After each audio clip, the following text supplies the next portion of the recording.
back with Real Estate Update and James Wedgeworth. Hey, James, I remember a stat you gave me earlier this year when things really started going crazy about those oceanfront homes that were kind of sitting there, and now, boom, a lot have been sold. The top end market, what do you define that as, and what's happening there? Because those homes that were higher priced were, in the old days, like a year ago, were not moving as quickly. Since about 2011, we've seen a really struggling top-end market. I ran some numbers this morning. For instance, if you go back 4 years on, let's just use houses over $2 million. In 2017, we sold 40. In 2018, when I say we, that's all of MLS. 2018, we sold 50. 2019, we sold 65. So you went 40, 50, 65. Slight increase, which is heading in the right direction. So far this year, we still got time to go, we closed 140 homes on Hilton Head over $2 million.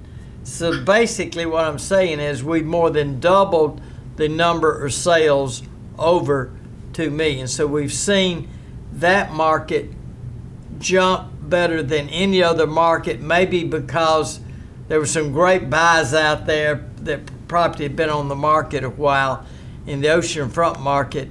In fact, I don't remember the exact statistics, but in May and June, we sold more oceanfront houses than we sold in all 12 months of 2019. Unbelievable. And I know you had said that's because people that can work from home are going to say, I'd rather work and look out at the ocean than be cooped up somewhere else in the middle of winter. I mean, do you think that's a major reason, or? Well, I think that's the major reason. Also, people feel because of COVID, if you're working in an environment where you're riding an elevator on a 40-story building, you know, you don't feel safe. You're in the elevator for 40 floors with somebody, and you know how those elevators are. They're kind of packed. So you got a choice. You can work in that environment, or you can sit on your porch and make phone calls and do Zoom calls. And wow, it's just really changed how we do business. And you'd rather sit on your porch and look at the ocean than you would to look at somebody in an elevator. So it's changed. That sounds better to me too. I agree. Yeah. Are you still finding, this blows my mind a little bit, but you have people that will literally buy a home sight unseen in person. Is that still going on now? 5 years ago, when people call me, say, I'm really interested in this house, I'd like to make an offer, I said, well, I'd rather you come take a look at it. And they go, well, okay. But I felt like they had time to get down. The problem we have now, most of these houses, if people are really interested in, they don't have a week to get here to be sold in a week. So we've seen a huge increase in people buying homes they haven't seen. Now, here's what usually happens in that situation. They've usually seen similar homes. They usually know somebody on Hilton Head, and we got Zoom. So, or FaceTime. So we FaceTime them from the house. They'll have their sister come over and look at it, and the sister will explain everything, or their cousin or their law partner from back in Detroit. They usually have somebody with them that they trust. Because obviously I say, hey, you need to have another set of eyes on this. I don't want to sell you a house that you get down. That's the worst house I've ever seen. So, but we're seeing, I don't know what percent of the sales. That's probably a good statistic. We'll do that one next time. How's that sound? Yeah, we'll work on the statistics next time. I think it's smart, though, that you advise people, get someone you know down there as a second set of eyes. Yeah. I don't know, if I were a realtor, I'd be a little nervous. I'd rather have someone else come in and assure this person that's looking that it's nice. Not that I wouldn't trust you, but always it's good to have someone else. I recently had one where the people were interested in the house, and his nephew lived on Hilton Head. So he met me at the house. I handed my phone to him. I sat on the sofa and he did the whole tour, and they felt very comfortable with him, and they bought the house. And it came down. They said, we like it better in person than we did over the phone. I went, whew, thank goodness. Yeah. Did you cut him in on a little of that commission, James? The nephew? I get a bonus on those, yeah. Maybe he's got a future in real estate, right? Yeah, maybe so.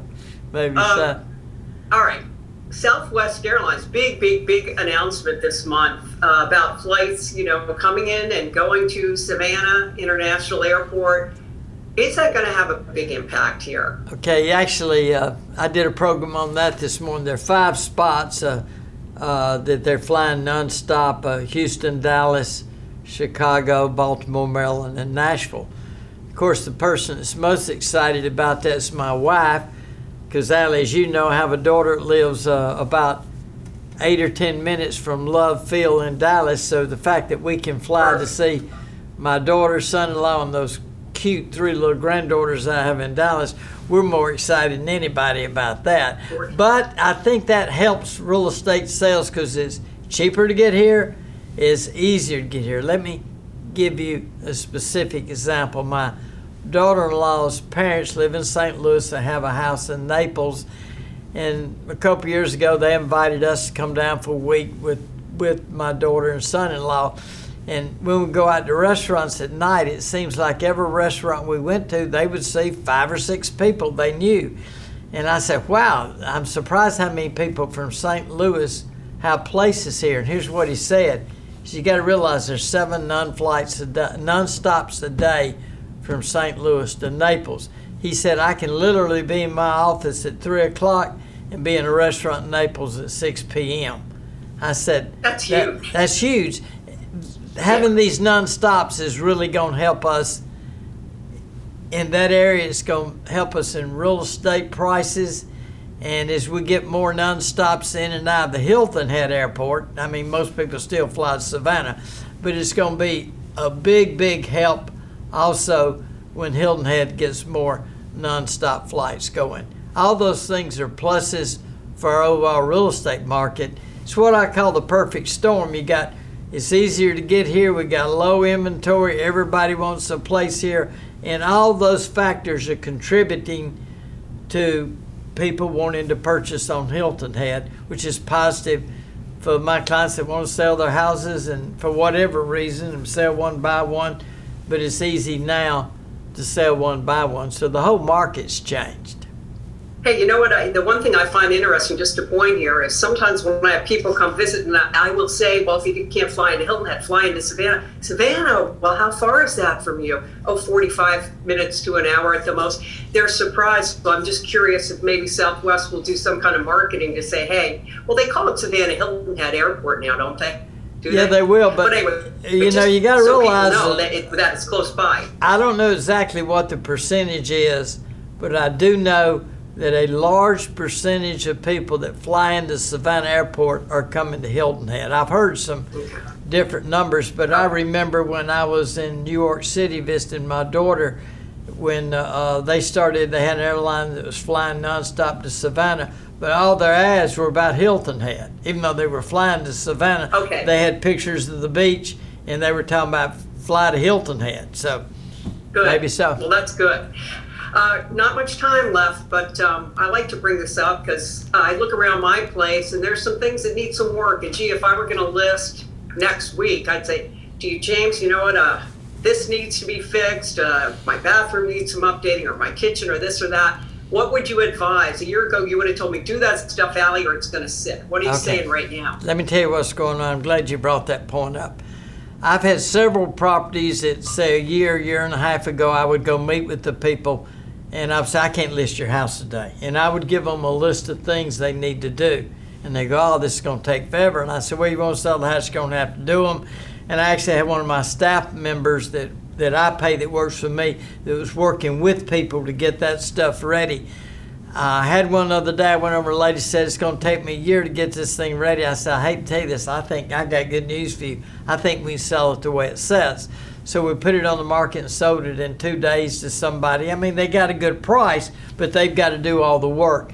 So the change in the market is you can actually sell a house that is not in perfect condition today because people don't mind fixing a few things. In a slow market, they want a turnkey. Big difference. Big difference.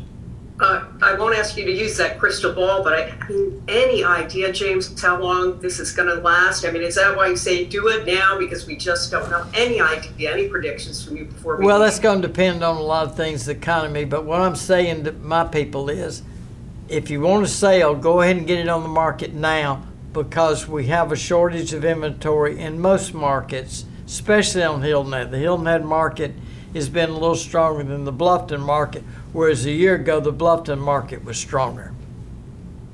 So the Bluffton market isn't seeing as much of a frenzy as we are here on Hilton Head right now? Well, not as much, but because the people want to be near the ocean. It's still a much stronger market than it was a year ago, but not quite as strong as the Hilton Head market. The Hilton Head market has been extremely strong. For years, Bluffton was doing better than us, but now we're doing better than Bluffton.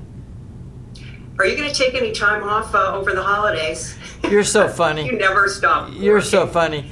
In my business, you know, you're either in the business or out of the business. You're not, you know. So. Well, James Wedgeworth, you certainly have been in the business here on the island for a while. It's always great to talk to you. And if I don't see you before the holidays, I hope you and your family have a great one. We'll have a great time. It's always a pleasure visiting with you, Allie. Thanks. Okay. Thanks for watching. We'll see you the next time.